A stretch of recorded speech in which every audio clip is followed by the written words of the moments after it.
warahmatullahi wabarakatuh. Selamat sore guys. Selamat datang di podcast Auricula Dema FK UIN Jakarta Kabinet Kolaborasi. Kenalin, di sini aku Novri Syafitra Rahmayanti dari Dema FK UIN Jakarta, bagian dari Infocom. Kali ini aku kedatangan narasumber yang paling keren banget, yaitu Halo semuanya, kenalin aku Regita, aku dari Hublu, Hubungan Luar Dema FK UIN Jakarta, dan aku dari FK UIN Jakarta Angkatan 2022. Oke, kali ini kita bakal podcast bareng dan nanya-nanyain mengenai organisasi di Dema FK UIN Jakarta. Oke, sebelumnya mungkin bisa dikenalin terlebih dahulu mengenai dari organisasi Dema FK UIN itu gimana sih motivasinya bisa masuk ke berbagai organisasi gitu. Oke, jadi kalau misalnya organisasi di Dema FK UIN Jakarta itu aku ikut dua, yaitu Dema FK UIN Jakarta sama CIMSA, Center for Indonesian Medical Student Activities. Nah, untuk motivasinya sendiri pasti karena organisasi tersebut itu memiliki manfaat yang bagus banget buat aku, yang gak bisa aku dapetin di akademis. Karena kan kalau misalnya Dema, terlebih itu di hubungan luar, itu kan hubungannya sama eksternal atau dengan media-media, juga sponsorship, partnership gitu. Dan itu gak bisa didapet di materi di kedokteran. Makanya aku mau join nih hubungan luar Dema FK UIN Jakarta. Kemudian kenapa CIMSA? Ya karena CIMSA itu kan Center for Indonesian Medical Student Aktivitas. Jadi banyak aktivitas-aktivitas yang bertopiknya itu tentang kesehatan. Juga kita ada riset juga, kemudian kita turun ke masyarakat. Dan itu tuh terlebih lagi kalau di CIMSA itu kan ada standing komitenya. Nah aku tuh di Skora, di bagian reproductive health. Dan aku emang concern di situ. Jadi itu alasan atau hal yang membuat aku tuh pengen banget join bersama dengan orang-orang yang punya tujuan dan pemikiran yang sama. Jadi aku join organisasi itu. Berarti untuk organisasi sekarang itu ada dua ya, untuk internal. Kalau untuk eksternal sendiri ada nggak kira-kira? Oke, kalau untuk yang eksternal itu di CIMSA nasional, kan di internal kan CIMSA lokal. Aku juga ikut di CIMSA nasional di bagian media and communication teamnya, itu seperti di PDD gitu. Kemudian juga aku ikut di staf Kepalang Merahan di Palang Merah Indonesia di pusat di Jakarta Selatan. Aku di situ juga megang IG-nya nggak tabu lagi sama IG-nya Palang Merah Indonesia sendiri. Jadi aku sebagai desain grafik sama konten kreatornya. Oke, keren banget kan guys. Dari awal aja narasumber kita ini udah banyak banget ngikutin organisasi dari internal maupun eksternal. Oke, sekarang apa sih kenapa bisa banyak banget milih organisasi? Apa motivasi terbesar kamu kali ini? Oke, kalau motivasi kembali lagi tadi karena kalau di kedokteran, di akademik ataupun dulu di sekolah gitu kan, kalau sekolah ya kita belajar tentang materi teori-teori, kemudian kita juga belajar tentang praktikal kayak misalnya fisika, matematika, tapi kita nggak pernah belajar tentang humanity-nya, kita benar-benar turun ke masyarakatnya dan juga belajar tentang kesehatannya secara langsung. Terus habis itu kalau misalnya kenapa aku juga milihnya tadi berkecimpungnya di media and communication, karena emang passion aku tuh sosialisasi sama orang dan aku juga suka seni, jadi kayak emang mau komunikasi sama seni gitu. Jadi kayak editing, terus ada pride sendiri ketika karya kita itu diposting sama organisasi besar kayak misalnya UNICEF, United Nations, PMI itu. Meskipun itu nggak ada nama kita, tapi ini bikinan kita. Nah itu para seniman kan biasanya kepuasannya di situ. Gitu. Berarti ada apresiasi tersendiri gitu ya setelah ngelakuin hal tersebut gitu. Iya. Mungkin dari perkuliahan ini kan sebelumnya di sekolah itu kira-kira banyak nggak ngikutin organisasi? Mungkin dari apa aja OSIS atau sebagainya? Ya, aku dari SD itu emang udah banyak organisasi, tapi yang paling banyak itu di SMP. Aku itu ikut OSIS, ikut Dewan Penggalang, dan juga ikut Karya Ilmiah Remaja, dan juga ikut PMR. Tapi kalau di SMA aku udah mulai spesifik, aku ikutnya cuma PMR aja, karena ternyata emang passion aku tuh di situ. Terus habis itu untuk eksternalnya ya tadi PMI, kemudian aku juga join forum Palang Merah Remaja Indonesia yang di internasional sama di International Federation Red Cross. Jadi benar-benar di SMA itu udah fokus sampai ke internasionalnya Red Cross-nya sendiri. Jadi itu sih kalau misalnya organisasi. Oke, berarti udah banyak juga ya dari sebelum-sebelumnya pengalaman, apalagi udah berkecimpung dari SD, SMP, ke SMA.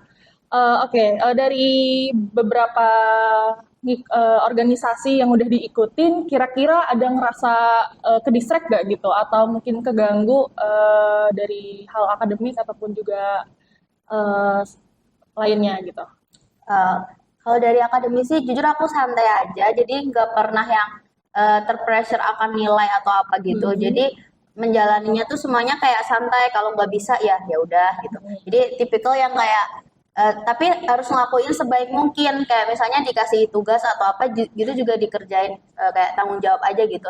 Terus kalau ke distract ya pasti karena pemikirannya jadi kebagi dua. Kadang juga kalau Iya. organisasi itu nuntut, apalagi kan kalau dari misalnya dari UN atau UNICEF gitu nuntutnya tuh yang nggak peduli kamu kuliah apa gimana, kamu udah tanda tangan kontrak berarti kan nggak mentingin kamu lagi ngapain gitu. Jadi kadang juga di kuliah harusnya dengerin dosen, jadi harus mikir organisasi ataupun organisasi internal juga harus terpaksa gitu. Jadi ke distractnya di situ. Cuma kalau dari mungkin kalau dari segi nilai amannya itu kebantu gara-gara tugas tetap selesai. Terus kayak benar-benar kalau misalnya belajar sendiri. Jadi kalau waktu luang gitu kayak ya tetap harus belajar karena udah ke distract di kelas gitu sih. Oke. Berarti tetap enjoy aja ya, nilai poin yang bisa diambil ya, kita harus bisa ngebalance semua ini gitu kan. Dari mulai organisasi internal maupun juga eksternal gitu. Ya, benar. Oke, dari berbagai macam organisasi yang udah banyak diikutin, mungkin makna tersendiri bagi kamu itu organisasi itu apa gitu? Jadi organisasi itu tempat dimana aku tuh ketemu sama orang-orang yang punya tujuan sama pemikiran yang hampir sama dengan aku. Karena kalau di kelas itu kan kadang kita banyak teman orang Iya. dan kita nggak semuanya cocok. Tapi ketika terjun di suatu organisasi itu tuh kita benar-benar satu divisi, kita benar-benar mau masuk sini, terus kita punya tujuan yang hampir sama karena kita ngambil di bagian itu. Jadi pemikiran sama untuk mencapai suatu tujuan itu tuh kita jadi nambah gitu loh karena tujuan kita sama nih, misalnya aku mau benar-benar di sponsorship terus ketemu sama teman-teman yang emang mau belajar sponsorship, jadi kayak ya kita berbagi ilmunya dalam satu lingkup knowledge bubble-nya tuh yang kita benar-benar tertarik. Kayak Spora tadi reproductive health, ya kita pemikirannya sama tentang reproductive health, kita mau concern tentang itu, jadi lebih ke apa ya, menyelami hal yang emang aku mau gitu. Jadi lebih berkembang di situ. Meskipun di akademik aku juga belajar, tapi kan itu general. Ketika di organisasi makna tersendiri yaitu menemukan orang-orang yang memiliki ketertarikan sama passion yang hampir sama. Oke, berarti emang udah dari diri kamunya juga tertarik sama bidang organisasi tersebut gitu. Udah banyak nih nanyain mengenai organisasi, untuk gaya belajar sendiri di akademik itu gimana? Kalau dari pribadi kamu sendiri? Nah, kalau gaya aku tuh belajar sendiri. Aku bukan orang yang bisa belajar sama teman-teman. Tapi kalau misalnya dimintain teman untuk ngajarin, aku juga bisa-bisa aja. Cuma kalau untuk belajar kayak untuk pemahaman materi itu aku tipikal yang belajar sendiri dan harus nyempetin waktu benar-benar gak bisa diganggu. Jadi kalau aku kan banyak organisasi. Jadi aku tuh seringnya tuh belajar itu tuh benar-benar nggak mau ada orang yang ganggu. Jadi dalam waktu spare sekitar 2 sampai 3 jam itu nanti aku off HP gitu. Jadi benar-benar fokus sama 3 jam itu doang, nanti buat akademik sebisanya aja, senangkapnya aja. Yang penting udah belajar gitu. Terus kadang juga kalau misalnya praktikum gitu-gitu, kalau di kedokteran itu kan ada belajar praktikum. Nah itu benar-benar belajar, benar-benar pas saat praktikum itu benar-benar malamnya tuh udah, kalau aku malamnya itu udah bukan netter, udah kayak kan biasanya kalau di ada BPP gitu udah nyari gambar-gambarnya, terus nanti tinggal dicocok-cocokin aja. Jadi benar-benar belajarnya cuma pas di situ, nanti keluar dari praktikum udah nggak perlu belajar lagi karena udah belajar di situ, terus bisa ngajarin ke teman-teman. Itu menurut aku udah nempel gitu aja sih. Oke. Berarti kira-kira setelah dari materi yang udah didapetin, malamnya itu nge-review lagi nggak? Atau gimana? Kalau ada waktu biasanya nge-review sama temen gitu. Jadi kayak misalnya temennya, aku tuh kan kalau sama temen gitu nanyain tadi kesusahan nggak gitu. Jadi kayak ada beberapa temen kan yang kurang gitu, misalnya nanyain. Jadi kalau di teman-teman aku tuh ada yang beberapa emang nawarin ke temen gitu, mau nggak diajarin atau apa. Nah aku golongan yang kayak kamu kurang nggak di sini, mau belajar nggak? Kalau ada waktu gitu, aku mumpung lagi longgar nih, bisa belajar bareng gitu. Oke, berarti bisa belajar bareng sama teman-teman gitu kan. Iya. Oke, bisa didengar ya guys, bisa dipraktekin juga kalau untuk gaya belajar kita di akademik di perkuliahan. Oke, next, setelah banyak ngejalanin perkuliahan, terus juga organisasi dari internal maupun eksternal, kira-kira Regita pernah nggak ngalamin burnout dari masalah akademik atau juga mungkin jadwal tabrakan dari organisasi gitu? Boleh diceritain? Ya, jadi kebetulan tuh kemarin tuh aku habis dari modul Brain and Behavior. Itu Ya. benar-benar modul yang bikin aku burn out. Karena sebelumnya aku nggak pernah burn out di yang tahun pertama itu, terus baru modul BNB itu, terus masuk organisasi juga. Dan aku ambil 2 internal, terus yang eksternal tuh kan juga sekitar 3 ya. Jadi semuanya tabrakan, terus aku juga ambil kepanitiaan, ada juga kepanitiaan di ISMKI, itu juga mengambil waktu. Jadi jadwalnya benar-benar tabrakan dan sampai ngambil waktu kuliah. Jadi waktu kuliah pun aku udah nggak bisa benar-benar merhatiin dosen. Terus habis kuliah masih harus rapat. Jadi waktu BNB itu sampai tumbang gitu. Jadi pernah sampai benar-benar kayak capek rapat sih. Oke. Tapi bukan bikin. Setelah ngalamin hal tersebut, ada nggak cara mengatasi keburnoutan itu? Ya berarti aku istirahat sih, waktu itu aku banyak istirahat. Jadi habis tumbang kan sampai nggak masuk kuliah tuh, jadi benar-benar kayak yang waktu tumbang itu benar-benar apa bed rest, benar-benar istirahat gitu. Cuma terus nanti ke depannya lagi kayaknya harus manage waktunya lebih apa namanya lebih teratur lagi, sama kayaknya kalau emang nggak mampu kan kemampuan kesehatan orang tuh kan beda-beda. Kalau emang nggak mampu kayaknya harus ada satu yang dilepas gitu. Jadi kemarin aku caranya itu yang aku kan tadi Cimsa Nasional, aku minta ke ketua Cimsa Nasionalnya bahwa aku merasa nggak mampu, jadi aku minta cuti. Jadi benar-benar mengkomunikasikannya ke orang gitu sih. Jadi Oke, berarti dari poin ini ya komunikasi dari satu sama lain, dari organisasi dan juga akademik gitu ya.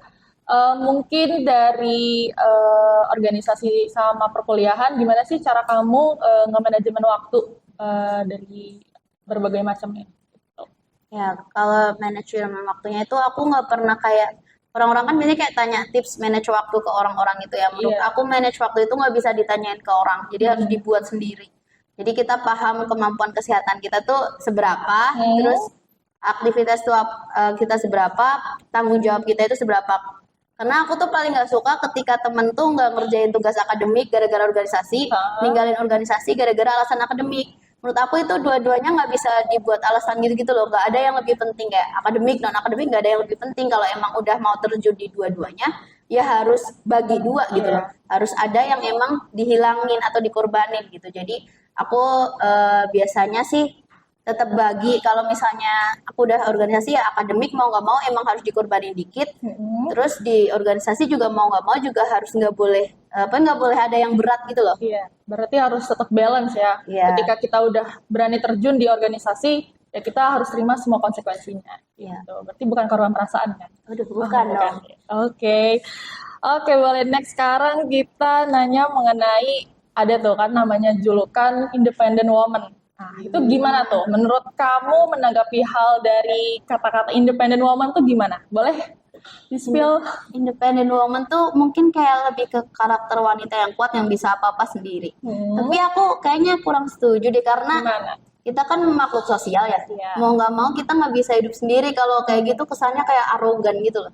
Jadi kalau independent woman gitu aku menanggapinya ya itu keren kalau emang orang-orang itu bisa seperti itu. Tapi kalau aku tuh nggak bisa kayaknya. Karena aku orangnya sosial dan aku menghargai orang-orang yang di sekitar aku. Jadi kayaknya kalau untuk independent woman itu terlalu arogan buat aku. Oke, berarti ya agak sedikit kurang lah guys ya mengenai karakteristik independent woman itu. Oke. Sekarang bagaimana strategi yang dapat membantu kamu tetap produktif, terus juga semangat dan juga terorganisir dalam menghadapi dinamika yang terlalu kompleks ini. Mungkin ada tips-tipsnya gitu, boleh di-spill.